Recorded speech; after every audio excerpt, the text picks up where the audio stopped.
Let's bring in Fed Governor Adriana Kugler, along with our own Steve Leisman. Steve, take it away.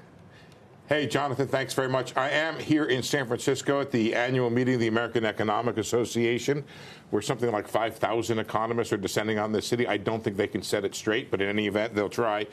Thank you for joining us, Governor Kugler. Thank you so much, Steve, and Happy New Year to you. Thank you very much. I want to start with an area of expertise that you've had over the decades, I guess, which is as a labor economist. One of the things that motivated the idea of rate cuts beginning in the summer of 2024, which is now last year, Yes. was the concern about weakness in the labor market. Do you see weakness in the labor market? Does it cause you concern? It seems like once again we have another strengthening going on. Yeah, absolutely. So let me start by saying that we're ending, or the economy is ending the year in a good place. The economy is resilient. The economy is growing at a good pace. It's projected to grow at 2.5% this year. It grew at more than 3% last year. Disinflation has been happening, so it came down from 7.2% to now 2.4% in terms of the headline number. In terms of core PCE, it has come down by about half, from 5.6 to 2.8%. In terms of the labor market, that has been something that has helped to get to that place. The labor market remains resilient. Certainly, the labor market, as you well remember, back in 21, 22, right after the pandemic, was extremely tight.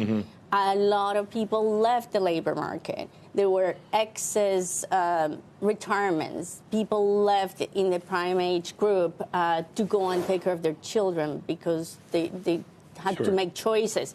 So all of that created a lot of tightness. And you remember the period, the so-called period of the Great Resignation. So quits were very high, but job creation and job vacancy rates were very high. Right. And the vacancy to unemployment rate was basically at 2 to 1, 2 vacancies for 1 worker. Businesses were having a really hard time getting workers. So where are we now? Fast forward, right? The labor market has been cooling, and it has been cooling gradually. That has been very good. In a sense, it's been easier now for businesses to hire, but workers are also experiencing an increase in real wages. Right. So that all has helped. So where are we now? Real wages are still up. That's a good thing, at about 1.6, 1.7%. The unemployment rate has come up a little bit, has stepped up. Well, I was going to ask you about that because there is the SOM rule, and that seems like it's already beyond that in terms of how much the unemployment rate. No, it has not kicked in, actually. I mean, that's a statistical regularity, but it has not actually quite kicked in.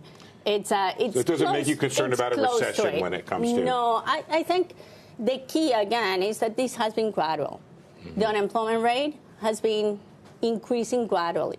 It came from about 3.4% back in April 2023, which was the lowest rate since 1969. It increased to about 3.7% in the fall 23. It's now at 4.2%, which is still very much within what we consider historically low, right? So it's still at low levels. Of course, we're watching closely, and that was part of the reason why we decided to decrease our rates in the fall. But have you cut them enough now to a situation where you're no longer concerned about weakness in the job market? I think we're seeing that it's a stable situation, that the labor market is resilient, that the labor market has rebalanced. We want to keep it at that level. That's what we want. And we feel it's staying resilient.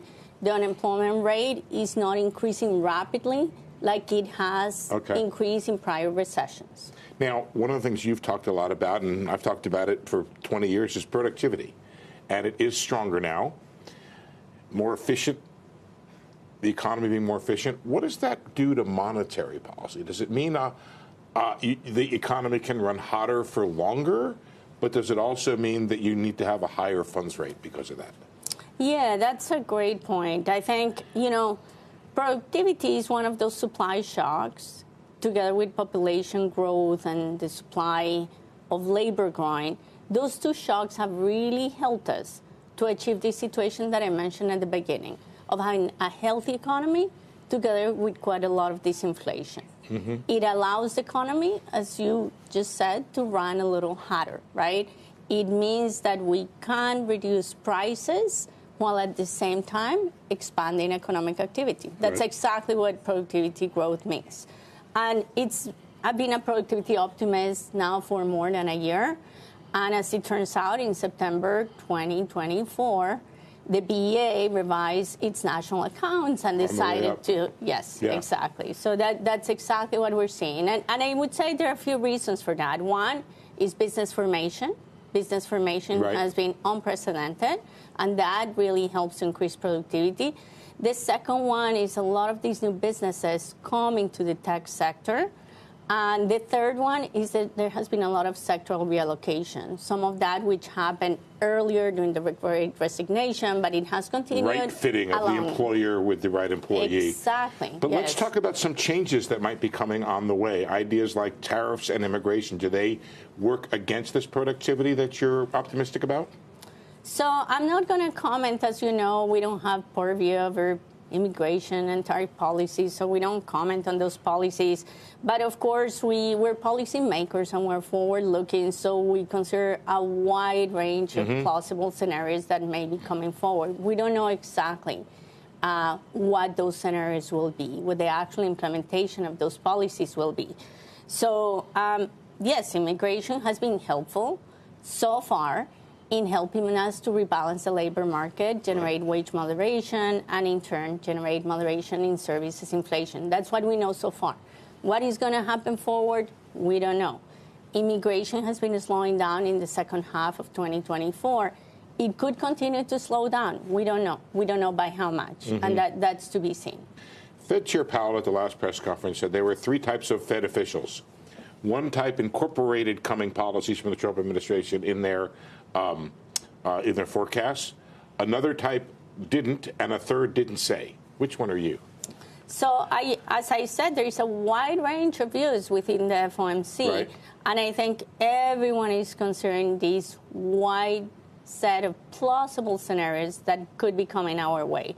There's so many things, as I mentioned, in immigration, in terms of the magnitude of the slowdown in immigration. In terms of tariffs, that effect that we may expect tariffs to have on prices or on output and employment, our dual mandate, is even more uncertain, I would say.